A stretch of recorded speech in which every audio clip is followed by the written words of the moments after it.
Hello दोस्तों, भाइयों बहनों, स्वागत आप सभी का एक बार फिर से DLS न्यूज चैनल पर। तो आज तारीख हो गई 26 अगस्त 2021, दिन गुरुवार। बात करेंगे आज के मुख्य समाचार और टुडे ब्रेकिंग न्यूज के इस अपडेट वीडियो में। नजर डालते हैं देश भर की तमाम बड़ी खबरों पर। भारत सरकार की तरफ से सभी बैंक खाता वालों के लिए बड़ी घोषणा की गई है। अगर आप लोन वगैरह लेना चाहते हैं तो सरकार अब आपको कुछ बड़ी छूट देगी। वहीं मोबाइल फोन का अगर आप इस्तेमाल करते हैं, जाहिर सी बात है आप वीडियो देख रहे हैं तो मोबाइल तो आप चलाते होंगे, तो आपके लिए कुछ नए नियम है। तालिबान और अफगानिस्तान के मसले पर अब भारत सरकार हमारी इंडियन आर्मी को कुछ नए हथियार दिए हैं और सूत्रों के मुताबिक तालिबान से आज भारत सरकार बातचीत भी करने जा रही है। क्या कुछ अपडेट्स हैं जानेंगे। भारतीय रिजर्व बैंक RBI की तरफ से बड़ी खबर है। मौसम समाचार पर भी नजर डालेंगे। कोरोना वायरस की तीसरी लहर और वैक्सीन को लेकर वैज्ञानिकों का नया खुलासा निकल कर आ रहा। आखिर क्या कुछ अपडेट है, एक एक करके आज की 50 बड़ी ही इंपोर्टेंट यानी कि महत्वपूर्ण काम की खबरों पर नजर डालते हैं फटाफट से। तो बिल्कुल आप बने रहेगा मेरे साथ इस वीडियो में और एकदम पूरा लास्ट तक देखते रहिएगा। बिना टाइम वेस्ट किए सीधे ले चलता हूं पहले अपडेट में। देखिए आप, हमारे देश के वित्त मंत्री निर्मला सीतारमण ने बड़ी घोषणा की है जिससे किसानों को आसानी से लोन मिल सकेगा और बैंक स्टाफ के परिजनों की पेंशन में भी बढ़ोतरी की घोषणा की है। दरअसल दोस्तों, कल ही भारत सरकार के वित्त मंत्रालय और सार्वजनिक बैंक प्रमुखों के साथ एक बैठक हुई और उसमें कई सारे नए फैसले लिए गए।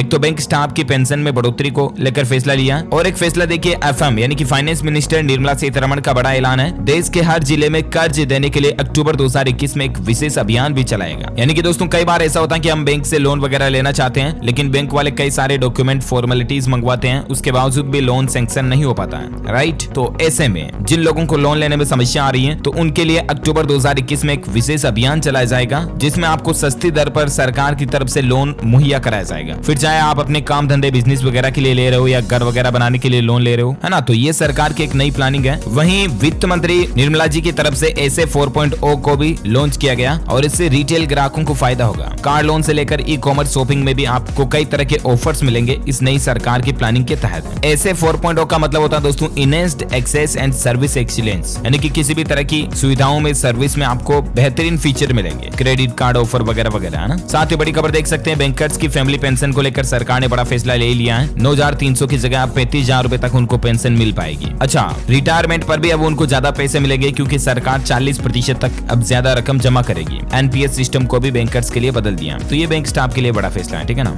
वहीं स्टार्टअप के लिए भी सरकार ने बड़ा कदम उठाया। देख सकते हैं आपकी 300 स्टार्टअप को सपोर्ट करने के लिए गवर्नमेंट का नया कदम है। मार्केट कैप को $1 अरब तक पहुंचाना मकसद है। बात कुछ यूं है कि IT सेक्टर में US यानी कि अमेरिका और चीन को भी पीछे छोड़ने के लिए सरकार ने समृद्धि प्रोग्राम लॉन्च किया। और अगर गवर्नमेंट को आपका आइडिया पसंद आता है तो आपके आइडिया के लिए गवर्नमेंट 40 लाख रुपए तक का फंड अवेलेबल करवाएगी आपके स्टार्टअप को बूस्ट अप करने के लिए। गवर्नमेंट ने समृद्धि प्रोग्राम भी लॉन्च कर दिया। IT यानी कि सूचना प्रौद्योगिकी इंफॉर्मेशन टेक्नोलॉजी के क्षेत्र में सरकार 100 स्टार्टअप कंपनियों को समर्थन देने के लिए एक नए कार्यक्रम की शुरुआत की है। गवर्नमेंट का लक्ष्य है कि 100 यूनिकॉर्न तैयार करना। यूनिकॉर्न का मतलब ऐसे स्टार्टअप्स हैं जिनका बाजार मूल्यांकन बोले तो जिनकी गुडविल मार्केट वैल्यू जो है वो $1 अरब तक पहुंच जाए। तो ऐसे स्टार्टअप को अब सरकार बढ़ावा दे रही है और इसके लिए समृद्धि प्रोग्राम के तहत आपको मतलब आपके नई प्लानिंग के लिए 40 लाख रुपए तक का फंड गवर्नमेंट अवेलेबल करवाएगी। अच्छा, इसके अलावा भारत सरकार की तरफ से एक कॉन्टेस्ट भी निकाला गया। देख सकते हैं बड़ी खबर की केंद्र सरकार एक बार फिर से आपको 50 लाख रुपए तक जीतने का भी मौका दे रही है। बस आपको ये काम करना होगा। जी हाँ, अगर आप ऐसा सोच रहे हैं कि यार ये तो मजाक है या कोई ऐसी फर्जी खबर होगी, तो ऐसा नहीं है बिल्कुल भी। 50 लाख रुपए तक आप भी जीत सकते हैं गवर्नमेंट की तरफ से। और ये तो मतलब कोई लोन वगैरह या कोई फंड वगैरह नहीं होगा आपके स्टार्टअप के लिए, ये तो आपके इनोवेटिव आइडिया के लिए गवर्नमेंट का इनाम होगा, प्राइज ऑफर होगा। दरअसल बात कुछ यूं है कि भारत सरकार चाहती है कि हमारे भी देश में है ना मतलब अलग अलग टेक्नोलॉजी के एप्स बनाए जाए। जिस तरह से व्हाट्सएप, फेसबुक, गूगल, ये सब बाहर के फॉरेन के विदेशों की कंपनियों के एप्लीकेशंस हैं, राइट। और हम भारतीय भी इन्हीं को यूज करते हैं, लेकिन सरकार चाहती है कि इनका अल्टरनेट हमारे भारत में ही तैयार किया जाए। तो इसके लिए सरकार ने एक कॉन्टेस्ट निकाला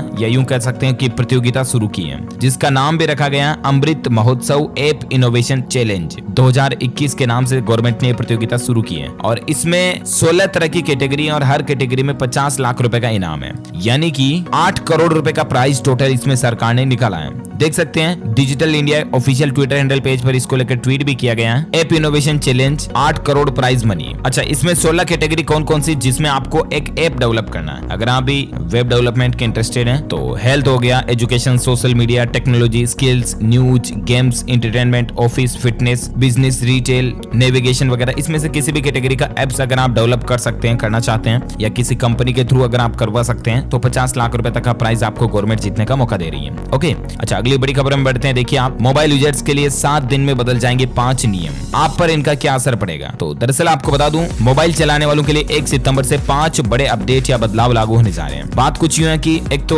गूगल अपनी नई पॉलिसी लाने जा रही है 1 सितंबर से ही, और जिससे कि फेक कंटेंट प्रमोट करने वाले जितने भी एप्स हैं उन पर गूगल कंपनी रोक लगाएगी, यानी कि प्ले स्टोर पर ही उनको बैन कर दिया जाएगा जो कोई भी फेक न्यूज या फेक कंटेंट को प्रमोट करते हैं, ठीक है ना। इसके अलावा दोस्तों 1 सितंबर से आपका डिज्नी प्लस हॉटस्टार का सब्सक्रिप्शन भी महंगा हो जाएगा। अभी जहां 399 रुपए है वहां 499 हो जाएगा, 100 रुपए का भुगतान आपको ज्यादा करना पड़ेगा। वहीं अमेजॉन लॉजिस्टिक कॉस्ट में भी बढ़ोतरी करने जा रही है। अमेजॉन डीजल और पेट्रोल की कीमत बढ़ने से लॉजिस्टिक कॉस्ट यानी कि डिलीवरी चार्जेस वगैरह में बढ़ावा कर देगी 1 सितंबर से ही। ऐसे में आपको 500 ग्राम के पैकेज के लिए 58 रुपए तक देने पड़ सकते हैं। वहीं दोस्तों गूगल कंपनी ठगी करने वाले पर्सनल लोन ऐप पर भी रोक लगाने जा रही है, यानी कि कई सारे ऐसे एप्स हैं जो आपको लोन तो मुहैया करा देते हैं लेकिन फिर उल्टी सीधी इंटरेस्ट रेट लगा करके मतलब लोगों से ठगी करते हैं, धोखाधड़ी करते हैं। तो ऐसे एप्स पर भी 15 सितंबर से गूगल कंपनी रोक लगा देगी। तो ये सितंबर के महीने में मोबाइल यूजर्स के लिए कुछ बड़े बदलाव लागू होने जा रहे हैं। ओके, वहीं देखिए नौकरियों को लेकर एक अच्छी खबर है। रोजगार के मोर्चे पर रात भरी खबर वो आई कि दूसरी छमाही में कल कारखानों में काम करने वालों के लिए नौकरियां बढ़ सकती हैं, क्योंकि दोस्तों कोरोना काल के दौरान कई सारे लोग जो बेरोजगार हो गए थे। तो ऐसे में राहत की बात ये दोस्तों कि इस साल के पहले 6 महीने तो निकल चुके हैं और दूसरी छमाही जो अभी चल रही है इसमें लोगों को नौकरियां ज्यादा मिलने की उम्मीद है। वहीं बड़ी खबर देखिए, गन्ना किसानों के लिए खुशखबरी है। सरकार ने FRP बढ़ाकर 290 रुपए प्रति क्विंटल कर दिया। केंद्र सरकार ने गन्ना किसानों के हक में बड़ा फैसला लिया है, FRP को बढ़ा दिया। 290 रुपए प्रति क्विंटल गन्ना किसानों के लिए रेट्स तय कर दिए। यह प्रति क्विंटल की रेटों के हिसाब से देखा जाए तो 5 रुपए प्रति क्विंटल गन्ना की रेटों को सरकार ने बढ़ा दिया, और इससे चीनी मिलों को भी लाभ मिलेगा, यानी कि जो शक्कर बनाने वाली मिलें हैं उनको भी बढ़ावा मिलेगा और किसान भाई लोगों की आमदनी रेवेन्यू तो बढ़ेगी ही। हालांकि दोस्तों फिर भी गन्ने की रेटें भले सरकार ने बढ़ा दी हो, लेकिन चीनी का दाम यानी कि शक्कर का दाम बढ़ाने से मना कर दिया सरकार ने, यानी कि अभी चीनी के रेट नहीं बढ़ेंगे। तो ये एक राहत की बात है, वरना इधर गन्ने के रेट बढ़ा दे और उधर चीनी के रेट बढ़ा दे तो फिर क्या मतलब निकला, है ना। वैसे आपको पता होगा दोस्तों कि पंजाब राज्य में जो मतलब पिछले 2-3 दिन से किसान भाई लोग गन्ने की रेटें बढ़ाने के लिए रेलों की पटरियों वगैरह पर प्रदर्शन कर रहे थे, तो उनकी भी रेटें कल ही पंजाब सरकार ने बढ़ा दी है। गन्ने का भाव 360 रुपए प्रति क्विंटल फिक्स कर दिया और आंदोलन अब खत्म हो चुका है। लेकिन केंद्र सरकार ने सभी राज्यों के किसानों के लिए ये अनाउंसमेंट कर दिया है जो मैंने आपको पहले बताया था, ठीक है ना। अच्छा, उत्तर प्रदेश के मुख्यमंत्री योगी आदित्यनाथ सरकार ने भी कुछ बड़े फैसले लिए, किसानों के लिए बड़ी घोषणाएं की हैं। वहीं किसानों पर दर्ज मुकदमों को भी हटाया जाएगा। किसानों की कई समस्याओं को सोल्व करने के लिए योगी सरकार ने कल ही कैबिनेट की बैठक की और उसमें फैसला लिया गया दोस्तों की एक तो जो मतलब पराली वगैरह चलाते हैं ना, उसके कारण कई सारे किसानों पर मुकदमे केस लगे हुए हैं, तो उनको सरकार हटा देगी। इसके अलावा कुछ के बिजली बिल बकाया है, तो उसके कारण एक भी किसान का बिजली कनेक्शन नहीं काटा जाएगा। ये भी योगी सरकार ने किसान भाई लोगों के लिए राहत की घोषणा की है। इसके अलावा शक्कर की मिलें वगैरह भी वापस शुरू होने जा रही हैं, तो किसान भाई लोगों को आमदनी वापस शुरू हो जाएगी। अच्छा, वहीं देखिए कर्नाटक राज्य सरकार ने एक एडवाइजरी जारी की है कि कंपनियों को दिसंबर 2022 तक वर्क फ्रॉम होम करने की सलाह दी गई है, क्योंकि अभी भी कोरोना का माहौल पूरी तरह से खत्म नहीं हुआ है। यहाँ तक कि वैज्ञानिकों की तरफ से तो कोरोना वायरस की तीसरी लहर को लेकर बड़ी घोषणा भी की गई है। क्या है अपडेट में आपको आगे बताऊंगा पूरा कोरोना अपडेट में। राजस्थान सरकार राइट टू हेल्थ नया नियम लागू करने जा रही है और राजस्थान गवर्नमेंट का यह भी कहना है कि इसको मूल अधिकारों में केंद्र सरकार को शामिल करना चाहिए। जिस तरह से दोस्तों RTI एक्ट है, राइट्स टू इन्फॉर्मेशन, हम किसी भी डिपार्टमेंट की कोई भी सूचना जानने का अधिकार रखते हैं, राइट। उसी तरह से राजस्थान सरकार का कहना है कि राइट्स टू हेल्थ लागू किया जाए, यानी कि हर एक भारतीय नागरिक को अच्छी स्वास्थ्य अच्छी चिकित्सा पाने का एक अधिकार हो और इसको संविधान में लिख दिया जाए। ये कहना गवर्नमेंट का तो वाकई में एक अच्छी सलाह है ये, क्योंकि किसी भी व्यक्ति का अच्छी स्वास्थ्य सुविधाएं पाना एक मूल अधिकार होना चाहिए, राइट। और इस अभियान को सफल बनाने के लिए सरकार कई तरह के चिकित्सा क्षेत्र में बड़े बदलाव भी लागू करने जा रही है, तो that's really a good idea. चलिए साथ ही खबर देखिए आप, कल ही इंटर्नशिप डे के मौके पर 6 लाख से भी ज्यादा इंटर्नशिप के अवसर लॉन्च किए गए और 2025 तक पीएम मोदी का लक्ष्य है कि 1 करोड़ हाथों में काम मिले, रोजगार मिले 1 करोड़ लोगों को। दरअसल दोस्तों कल ही 25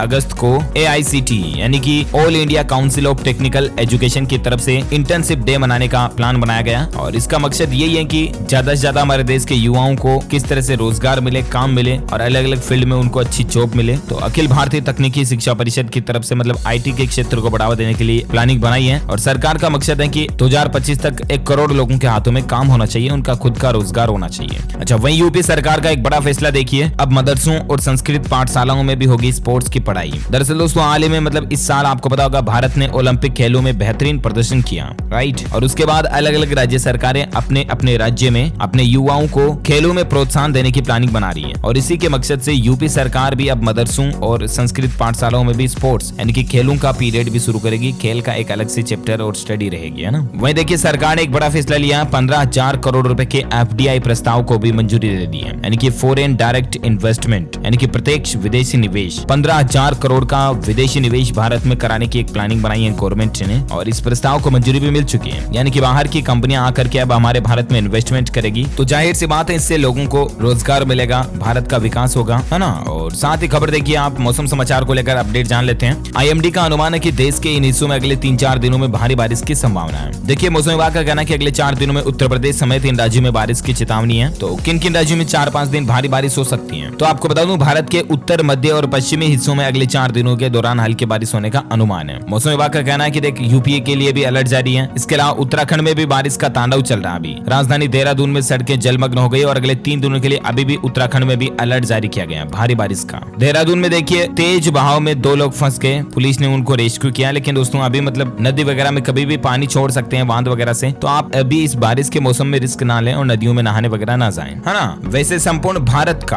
आज 26 अगस्त 2021 का मौसम पूर्वानुमान आखिर क्या कहता है, तो देखिए अगले 24 घंटों के दौरान सिक्किम, उप हिमालय, पश्चिम बंगाल, असम, मेघालय, हिमाचल प्रदेश, नागालैंड, बिहार, उत्तर प्रदेश, अंडमान निकोबार द्वीप समूह, उत्तराखंड, तमिलनाडु, इन इलाकों में हल्की से मध्यम बारिश की संभावना है। वहीं पूर्वोत्तर भारत में देखें दोस्तों तो हिमाचल प्रदेश, झारखंड, पश्चिम बंगाल, उड़ीसा, छत्तीसगढ़, पूर्वी मध्य प्रदेश, तेलंगाना के कुछ हिस्सों में, कर्नाटक, केरल, लक्षद्वीप वगैरह और मध्य प्रदेश, गुजरात के कुछ हिस्सों में और महाराष्ट्र में हल्की बारिश की संभावना है। वेदर न्यूज अलर्ट के बाद सराफा बाजार में सोने चांदी के रेट की बात करें तो देखिए आज भी सोने चांदी की कीमतों में गिरावट देखी गई है। सोने का भाव 272 रुपए गिरकर 47,340 रुपए प्रति 10 ग्राम तक पहुंच गया, और वहीं चांदी की बात करें तो चांदी 423 रुपए लुढ़क कर यानी कि टूट कर 63,073 रुपए प्रति किलो पर अभी चांदी का रेट चल रहा है। ओके, तो ये रहा दोस्तों gold and silver price today news. और वहीं अब अपन बात करें कोरोना वायरस से संबंधित कुछ बड़ी खबरों पर। देखिए आप केंद्र सरकार ने नई ट्रेवल एडवाइजरी जारी की है और सभी राज्यों से कहा कि नेगेटिव कोविड रिपोर्ट की बाध्यता को हटा दिया जाए और इससे टूरिज्म को बढ़ावा मिलेगा और मतलब लोग बाग आसानी से बिना किसी कोरोना नेगेटिव रिपोर्ट के भी आ जा सकेंगे। लेकिन इसका मतलब ये नहीं दोस्तों कि सरकार ने पाबंदियां हटा दी और हम आजाद परिंदे बन जाएं। समझ रहे हो ना, लापरवाही बिल्कुल नहीं करनी है। ईमानदारी से और आत्म अनुशासन के साथ अभी भी मास्क लगाएं। देखिए हाथ खड़ा करो, कितने लोग अभी भी मतलब कोरोना के माहौल में मास्क का यूज करते हैं। हाथ खड़ा करना तो एक बार कमेंट बॉक्स में मेरे को भी तो पता चले कि कितने लोग रूल को फॉलो अप करते हैं। तो कहने का मतलब कोरोना प्रोटोकॉल्स का पालन करते रहे, है ना। वहीं देखिए अभी भी मतलब केरल में कोरोना का हाहाकार चल रहा है। 24 घंटों में केरल राज्य में 31,000 से ज्यादा केस आए और यूं लगता है कि केरल में कोरोना की तीसरी लहर भी शुरू हो चुकी है, क्योंकि वैज्ञानिकों ने चेतावनी भी जारी की थी, पहले भी केरल सरकार को अलर्ट किया था, राइट। और वहीं देखिए दोस्तों बढ़ते कोरोना माहौल के बीच गुजरात सरकार ने भी बड़ा फैसला लिया कि शिक्षकों के लिए जल्दी एक विशेष वैक्सीनेशन अभियान शुरू होगा, यानी कि जितने भी स्कूलों में टीचर्स हैं उनके लिए एक स्पेशल वैक्सीनेशन अभियान शुरू करेगी सरकार। हालांकि इस अभियान में 18 साल से ज्यादा उम्र के छात्र भी कोरोना वैक्सीन लगवा सकते हैं, है ना। तो ये गुजरात सरकार एक विशेष अभियान चलाएगी। वहीं बड़ी खबर देखिए महाराष्ट्र मुंबई में तबाही मचा सकती है कोरोना की तीसरी लहर और रोजाना 60 लाख तक नए केस आ सकते हैं। कुछ एक्सपर्ट्स और हेल्थ साइंटिस्ट यानी कि स्वास्थ्य वैज्ञानिकों का यह मानना है कि कोरोना की तीसरी लहर आई ना तो ये मुंबई, महाराष्ट्र वगैरह में भी बहुत ज्यादा तबाही मचा सकती है। So please be careful.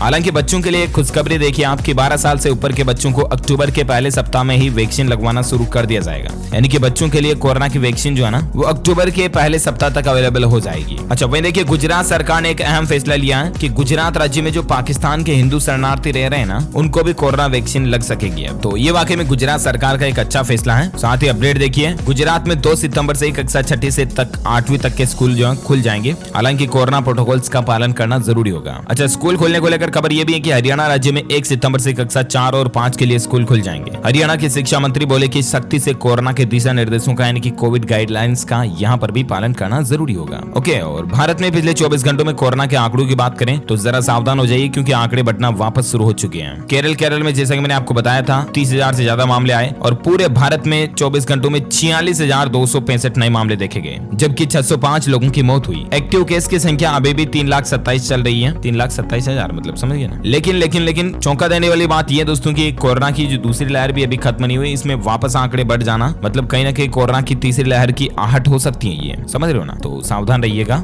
अच्छा तालिबान और भारत को लेकर खबर आ रही देख पा रहे होंगे, तालिबान के साथ बातचीत करेगा भारत। सूत्रों ने कहा कि देश हित में फैसला करेंगे, यानी कि आज भारत सरकार तालिबान के साथ देश हित के मुद्दे पर ध्यान में रखते हुए बातचीत भी कर सकती है। हमारे CDS जनरल बिपिन रावत का कहना दोस्तों की तालिबान वही केवल साथी बदल गए, हम हर चुनौती से निपटने के लिए तैयार हैं। इनकी भारत सरकार हर तरह से तालिबान को मुंह तोड़ जवाब देने के लिए रेडी है। और अब तो देखिए हमारी इंडियन आर्मी को भी यानी कि सेना को मिला प्रथम विश्व युद्ध वाले हैंड ग्रेनेड से छुटकारा। छुटकारा। पहली बार निजी भारतीय कंपनी ने एक हथगोला बनाया है, यानी कि स्पेशल हैंड ग्रेनेड है ये, जो कि ओल्ड वाले ग्रेनेड 36 की जगह लेंगे ये। तो इससे भी हमारी इंडियन आर्मी मोर पावरफुल बन चुकी है। अच्छा, ब्रिटेन की बड़ी घोषणा देखिए, 31 अगस्त तक खत्म हो जाएगा काबुल मिशन। अफगानिस्तान से अब तक 9000 लोग जो हैं वो ब्रिटेन के निकाल लिए हैं। तालिबान ने यूएस यानी कि अमेरिका को चेतावनी दी और कहा कि अब किसी अफगानी पेशेवरों को देश से बाहर जाने की हम इजाजत नहीं देंगे। वहीं बड़ी खबर देखिए, भारत और कजाकिस्तान की सेनाएं 30 अगस्त से 13 दिनों का एक विशेष सैन्य अभ्यास भी शुरू करने जा रही है और आतंकवाद विरोधी अभियानों पर इस सेनाभ्यास का मुख्य उद्देश्य होगा। अब आप इनडायरेक्टली यानी कि समझ गए होंगे कि तालिबान की वाट लगने वाली है, क्योंकि भारत सरकार अपनी एडवांस प्रिपरेशन को और ज्यादा बेहतर बना चुकी है तालिबान से लड़ने के लिए, राइट। वहीं खबर देखिए, अमेरिका ने अब तक 88,000 लोगों को अपने देश के लिए अफगानिस्तान काबुल से निकाल लिया है। 31 अगस्त तक सभी को निकालने का प्लान है कि 31 अगस्त तक अफगानिस्तान में मतलब अमेरिका का एक भी यात्री नहीं रहना चाहिए। ये वहां की गवर्नमेंट प्लानिंग कर रही है। और अभी जो हालात चल रहे हैं अफगानिस्तान और तालिबान के कुछ माहौल में, इसी बीच भारत सरकार ने ई वीजा की जो शुरुआत की थी ना, हाल ही में आपको बताऊंगा, तो उस ई वीजा पर सरकार ने एक बड़ा फैसला लिया और गवर्नमेंट का कहना दोस्तों की जो लोग अफगान के नागरिक अपना कुछ पासपोर्ट खो चुके हैं ना, ऐसे में जो लोग अफगान नागरिक फिलहाल भारत में नहीं है, उनके पहले जारी किए गए वीजा तत्काल प्रभाव से अमान्य हो जाते हैं, लेकिन अब वो भी मान्य रहेंगे और ई वीजा तुरंत तत्काल प्रभाव से एक्टिवेट हो जाएंगे, है ना। तो ये तालिबान अफगान की कुछ खबरों के बाद अपन नजर डालते हैं देश से जुड़ी कुछ और हेडलाइंस न्यूज पर। देखिए आप, दिल्ली चिड़ियाघरों में अब जानवरों और दर्शकों की हर एक्टिविटी पर पहरा रहेगा। 465 कैमरे सीसीटीवी लगाए जाएंगे। वहीं खबर देखिए, उत्तराखंड के मुख्यमंत्री धामी ने बड़ा ऐलान कर दिया, अब सरकारी कर्मचारियों को 28% महंगाई भत्ता मिलेगा, यानी कि इनका भी डीए बढ़ा दिया है। झारखंड कांग्रेस में बड़ा फेरबदल चल रहा है, राजेश ठाकुर को बनाया गया प्रदेश अध्यक्ष। वहीं पॉलिटिक्स को लेकर और एक खबर है कि खतरे में है मुख्यमंत्री अमरिंदर सिंह की कुर्सी, जो कि पंजाब के सीएम है, क्योंकि रावत से मिलने देहरादून 7 कांग्रेस नेता गए हैं और अब देखना ये कि आखिर मीटिंग में क्या कुछ फैसला लिया जाता है। झारखंड के भी सरकारी कर्मचारियों को बड़ा तोहफा मिला है। हेमंत कैबिनेट की बैठक में कुल 24 एजेंडों पर मुहर लगाई गई। डिटेल्स आप देख सकते हैं। अच्छा, फ्लिपकार्ट कंपनी आपको 2 लाख रुपए तक का इंटरेस्ट फ्री लोन दे रही है, यानी कि 2 लाख रुपए तक का B2B